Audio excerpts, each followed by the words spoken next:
Oh, at least meron na akong Hatchimals na kambal. Oh. Hi guys, so diba nag-unbox nga ako ng mga Hatchimals egg dito. Isang box yung binili ko, oh, isang tray. May ganito ba sa palengke nyo? Wala.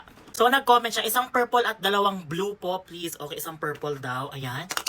Ayan, okay, purple. Tsaka dalawang blue daw. 1, 2. Unahin natin itong color violet kasi nag-iisa lang siya. So, i-unbox na to. Comment down below kung nakabili ka na ng Hatchimals na egg at magkano sa inyo.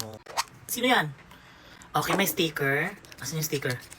Ayan, okay. Tapos, sino yan? Ala, parang may ganito na ako. Oh, butas yung heart niya. Ito. Ay, parang... Ay, hindi sila... Ay, magkamukha sila. Oh, at least meron na akong Hatchimals na kambal. Oh, ayan. 2, 1. Ano to? Okay, may sticker. Sino yan? Ay, okay. Wala pa ako nitong color violet. Sino to? Hala, ang cute. Wala siyang butas sa heart. Ayun, oh.